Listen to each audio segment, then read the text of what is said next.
This is Dr. H.M. Vijay, National President of International Human Rights Protection Commission.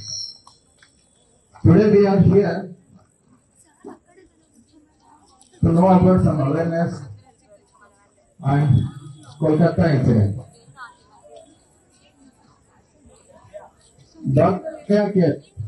Doctor Abhaya కేసులు తెలిసినవి కొన్నే, కానీ తెలియనివి మరెన్నో. వీటి అన్నిటికీ ఫుల్ స్టాప్ లేదా? ఫుల్ స్టాప్ పెట్టాలి. వీటి అన్నిటికీ ఫుల్ స్టాప్ పెట్టాలి అంటే గల్ఫ్ కంట్రీ లాంటి చట్టం మన ఇండియాలో రావాలి. గల్ఫ్ కంట్రీలో ఎక్కడ చేస్తారు తెలుసా? గల్ఫ్ కంట్రీలో ఎవరన్నా తప్పు ఇలాంటి చేశాడని తెలిస్తే వాడికి నరి రోడ్డులో పెట్టి శిక్షిస్తారు. ఇలాంటి చట్టం వచ్చేంత వరకు ఇలాంటి మృగాలు పుడుతూనే ఉంటారు, ఇలాంటి తప్పు జరుగుతూనే ఉంటాయి. చట్టం మారాలి. చట్టం మారాలి అంటే మన సమాజం అంతా కలిసి కట్టుగా పోరాడాలి. సెక్షన్ ఇలాంటి రేప్ అండ్ మర్డర్ కేసెస్ దాని పరంగా ఇలాంటి సెక్షన్స్ చేంజ్ అయ్యేంత వరకు మనము యూనిటీగా పోరాడాలి. మనం ఎప్పటి వరకు పోరాడమో అప్పటి వరకు ఇలాంటి మృగాలు పుట్టి ఇలాంటి కేసెస్ జరుగుతూనే ఉంటాయి. మొన్న రీసెంట్ గా ఒక కేసు మనం చూసుంటాం. ఒక సిస్టర్ కి రేప్ చేస్తే వాళ్ళ అన్న ఏం చేశాడంటే వాడు ఉన్న చోట తెలుసుకుని వాడి తల నరికి పోలీస్ స్టేషన్ లో సరెండర్ అయ్యాడు.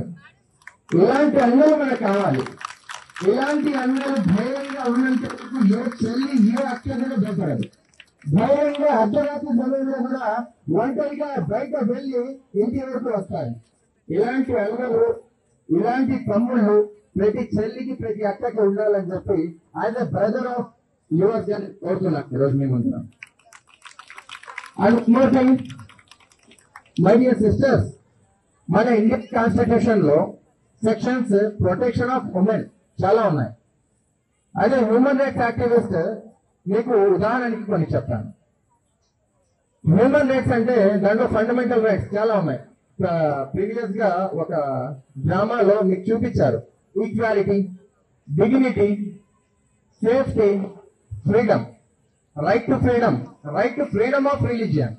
ఇది మన ఫండమెంటల్ రైట్స్. అలానే ఉమెన్ రైట్స్ కూడా ఉంటాయి. ఉమెన్ రైట్స్ లో ఒకటి, ఒక అమ్మాయికి ఎవరైనా హరాస్ చేస్తున్నాడంటే సెక్షన్ ఐపీసీ 354 కింద ఆ అమ్మాయి వెళ్ళి కేసు బుక్ చేస్తే ఆ విధవ 1 to 5 years జైల్లో పడాల. ఇలాంటి సెక్షన్స్ మీకు ఒక వెపన్ లాగా ఉన్నాయి. మీరు భయపడకోసంలా మీరు ఒక టైగర్స్ గా ముందడు వేసుకుంటూ సొసైటీలో తిరగచ్చు. కానీ కొన్ని మృగాలు ఇలా చేయడం వల్ల కొన్ని కేసెస్ లో శిక్ష పడాలంటే ఫస్ట్ మనమే ఫైట్ చేయాలి. సొసైటీ మారదు, మనం మారితేనే సొసైటీ మారదు. నేను ఇక్కడ మీ ముందర ఒక హ్యూమన్ రైట్స్ ప్రెసిడెంట్ గా నిలబడలేదు. నేను ఏ రోజు మీ ముందర ఒక డాక్టర్ అభయ అన్నగా నిలబెట్టాను. డాక్టర్ అభయ ఫ్యామిలీలో ఒక్కరిగా మీ ముందర నిలబడినాను. అలా ఇలాంటి సంఘటన మన ఫ్యామిలీలో జరిగితే మనం ఊరికే కూర్చుంటామా? చెప్పండి, ఊరికే కూర్చుంటామా? కానీ కూర్చుంటాం. ఎందుకు తెలుసా? ఎందుకంటే ఇలా జరిగినప్పుడు బయట వెళ్ళి సమాజంలో మన ఫేస్ చూపించాలంటే పరువు పోతాదనే భయం. ఆ భయం మనలో ఉంది. మన అమ్మాయికి పెళ్లి కాదు, పేరెంట్స్ నుంచి ఒక భయం ఉంది కదా. అలానే పోలీస్ కేసులు అంటే భయం, కోర్టులో వెళ్ళాలా, కోర్టుకి తిరగాలంటే భయం. ఈ భయం ఎంత వరకు ఇలాంటి చీడ పురుగులు పుడుతూనే ఉంటారు, ఇలాంటి తప్పులు జరుగుతూనే ఉంటాయి. సౌదీ లాంటి చట్టం మన ఇండియాలో వచ్చేంత వరకు ఇలాంటి మృగాలు ఉంటూనే ఉంటారు. అందుకే సెక్షన్ మారాలి. సెక్షన్ మారాలంటే మనమంతా యూనిటీగా ఇలాంటి కేసెస్ పైన కొత్త రూల్స్ తేవాలని చెప్పి recently మన supreme court advocate mister Rohit Pandey, he is our principal secretary in our organization. ఆయన రోహిత్ పాండే సుప్రీంకోర్టు స్వయంగా ఏం చేసిందంటే ఆయన లెటర్ ఇప్పటికీ ఒక లెటర్ తీసుకుంది. ఆ స్ట్రాంగ్ మోటివ్ అని కాగ్నిజెన్స్ లెటర్ తీసుకుంది. ఆ లెటర్ ఏమంటే మీకు అందరికీ తెలియని విషయం, ఇది మీ ముందు చెప్పాలని చెప్పి ఈ రోజు అది హ్యూమన్ రైట్స్ యాక్టివిస్ట్ గా ముందుగా నిలబడింది. ఇప్పుడు రేప్ అండ్ మర్డర్ కేసెస్ చాలా జరుగుతున్నాయి.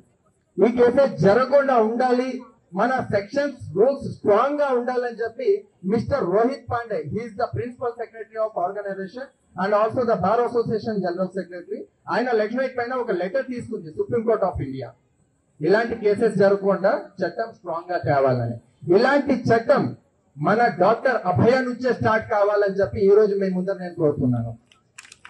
అండ్ అలానే మనలో మార్పు రావాలంటే ముందడుగు వేయాలి.